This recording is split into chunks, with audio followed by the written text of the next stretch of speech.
रहीम अल्हम्दुलिल्लाहि रब्बिल आलमीन अस्सलातु वस्सलामु अला सय्यिदिल अंबिया'i व अला आलिहि अजमाइन। Dear students,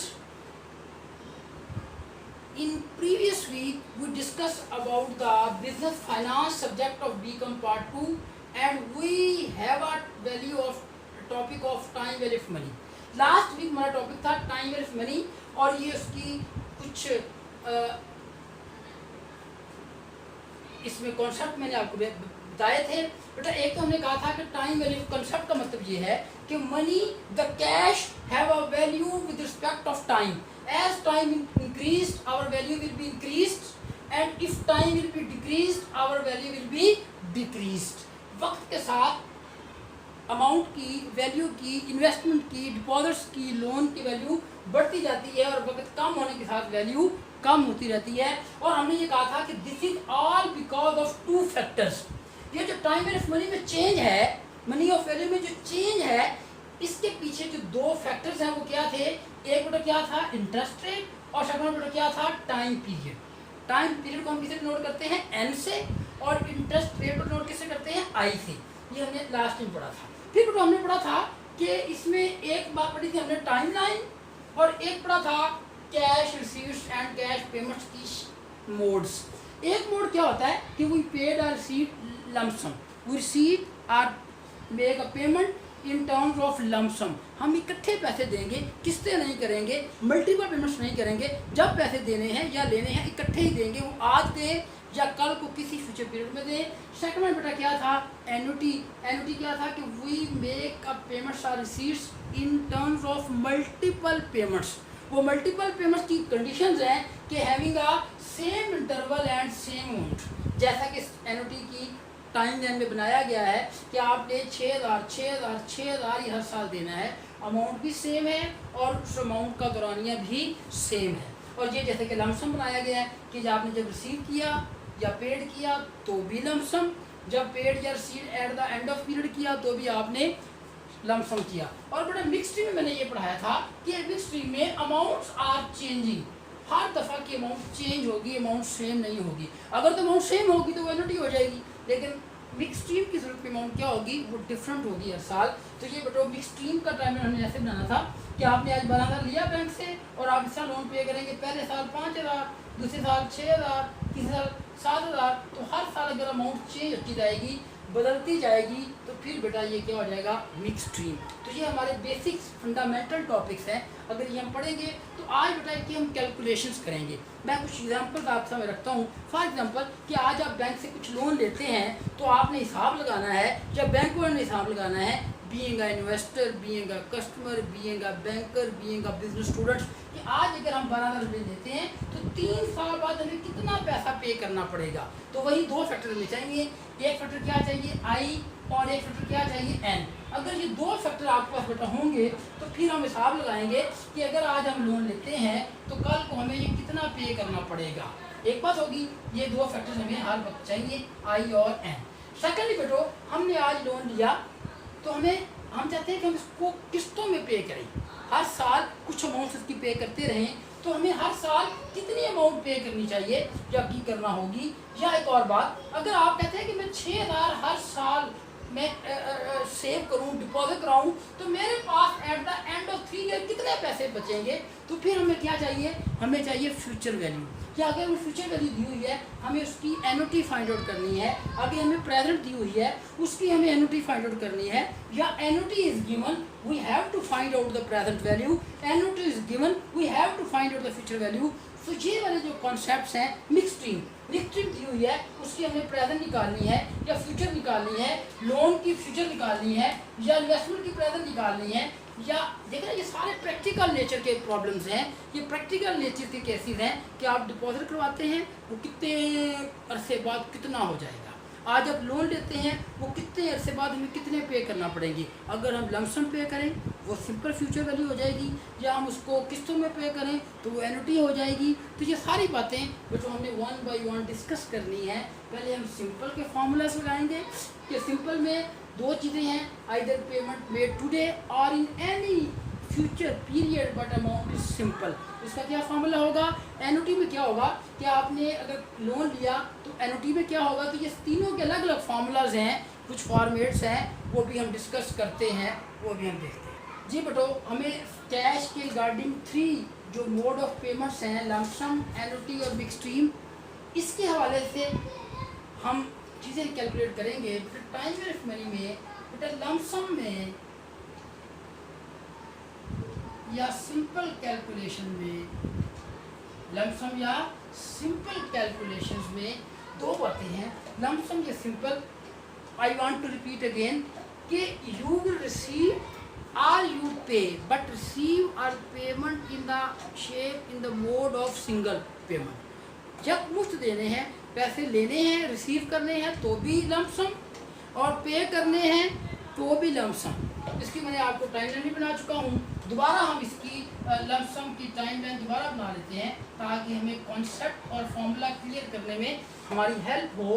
बेटा लमसम में इस किस्म की टाइमलाइन बनती है, for example 0 at the end of first year, second year, third year, fourth year, 5 year, ठीक है।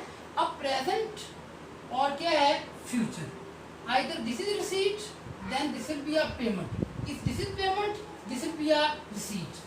वो लोन हो सकता है, वो कोई अपॉर्चुनिटी हो सकती है, वो कोई इन्वेस्टमेंट हो सकती है, वो कोई डिपॉजिट हो सकती है, वो कोई सर्टिफिकेट हो सकता है, कुछ भी होगा। लेकिन वो इसमें दो सूरतें होंगी कि जब आप पे करेंगे तो कल को आप रिसीव करेंगे, आज रिसीव करेंगे तो कल को आपको पे करना होगा। तो बेटा कुछ इसमें दो मेन फैक्टर्स मैंने आपको बताए थे, एक एन टाइम पीरियड और एक बेटा क्या था, आई इंटरेस्ट रेट। तो दो चीज़ें हमारे पास बड़ी इंपॉर्टेंट है। बार बार मैं कह रहा हूँ कि एक बड़ा क्या चाहिए हमें, एन, और एक क्या चाहिए, आई। ये दो फैक्टर्स की वजह से आपका जो सारा कुछ है वो क्या होता है, वो बेटा आपका चेंज होता है। टाइम वेरिफ मनी में दो फैक्टर्स बड़े इंपॉर्टेंट हैं।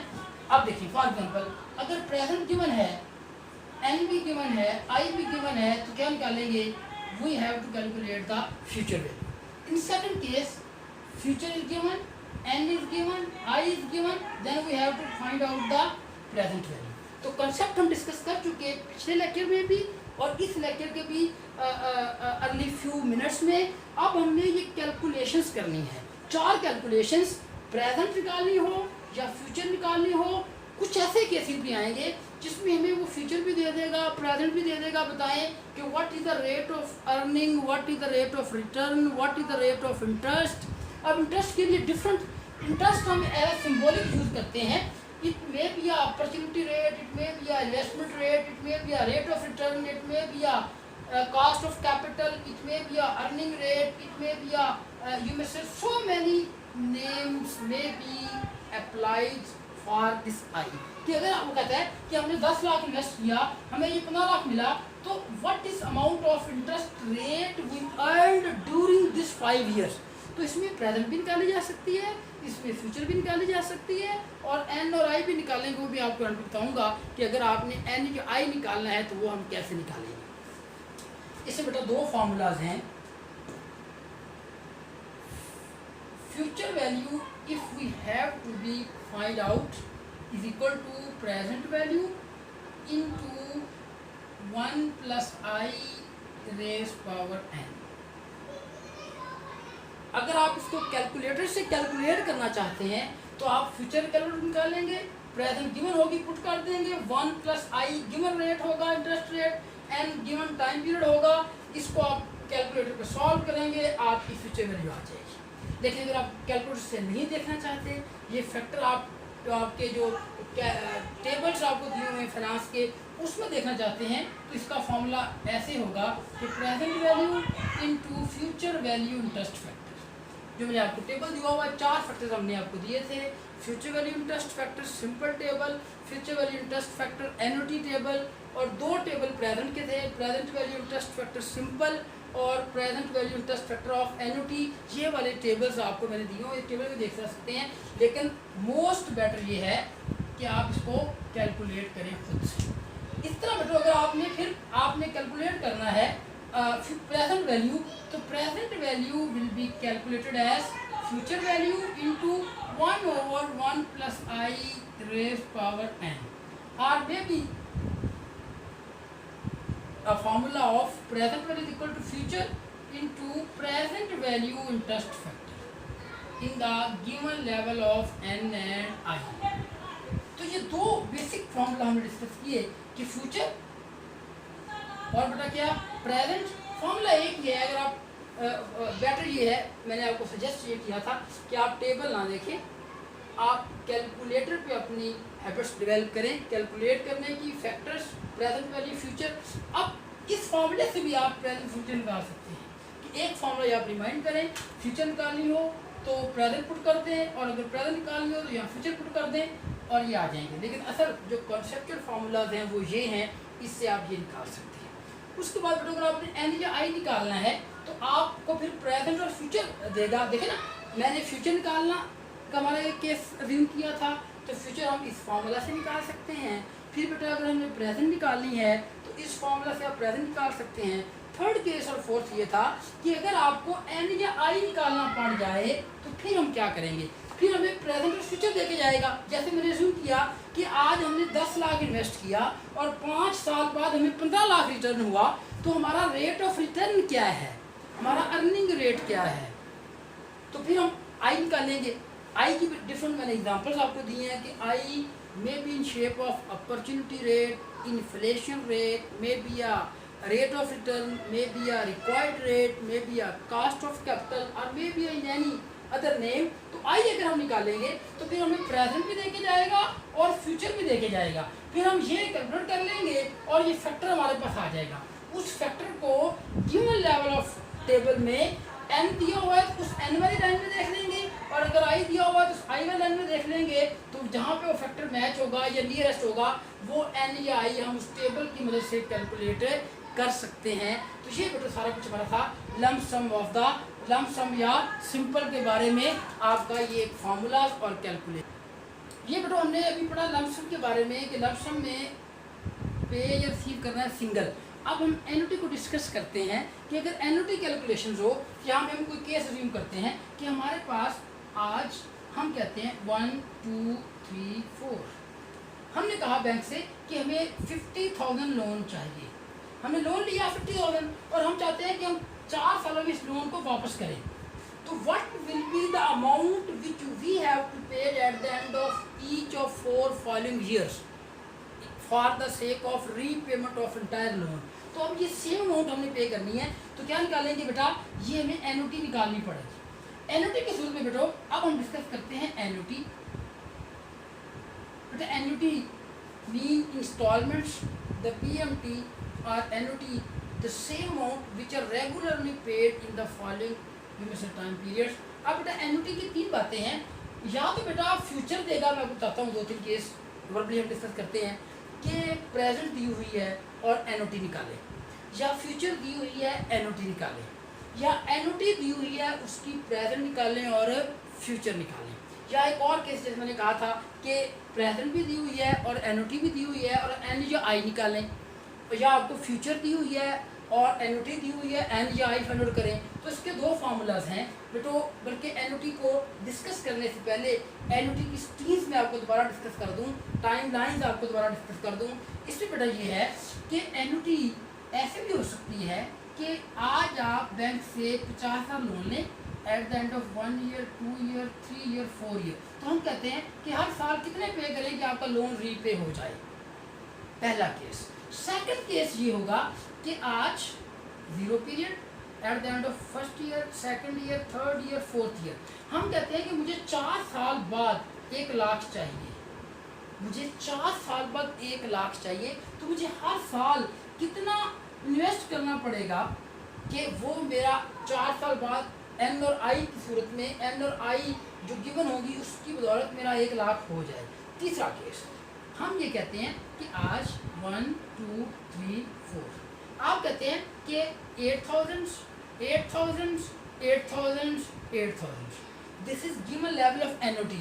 तो इस एनुटी की प्रेजेंट कितनी है ये भी क्वेश्चन हो सकता है, इस एनुटी की फ्यूचर कितनी है ये भी हो सकता है, ये भी हो सकता है। ठीक है, तो इंशाल्लाह ये जो एनुटी की कैलकुलेशन और एनुटी की 2 किस्में हैं वो मैं अभी आपको क्लियर कर दूँ। बेटा एक होती है ऑर्डिनरी एनुटी, ऑर्डिनरी एनुटी, और एक होती है annuity due.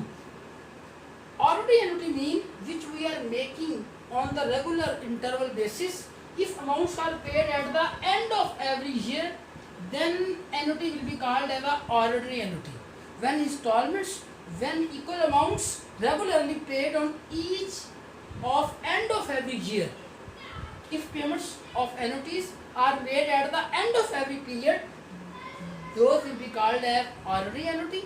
If annuity is paid at the beginning of every period, beginning of every month, beginning of every year or beginning of every quarter, if payments of annuity are made at the start of period, her period के शुरू में payments करेंगे तो वो क्या होगा, due होगा, और अगर पेमेंट्स आखिर में करेंगे पीरियड की फिर क्या होगा, ऑर्डिनरी एन्युटी। तो ये बेटा इंशाल्लाह नेक्स्ट लेक्चर में हम एन्युटी डिस्कस करेंगे। और मिक्स स्ट्रीम, एक बात कि हम बेटा बीइंग द मुस्लिम, हमारे मज़हब में, हमारे दीन में इंटरेस्ट बना है, लेकिन इसको हम सिर्फ स्टडी पर्पज़ के लिए डिस्कस करते हैं, लेकिन इट इज़ क्लियर कि इंटरेस्ट हराम है इस्लाम में। अल्लाह हाफ़िज़।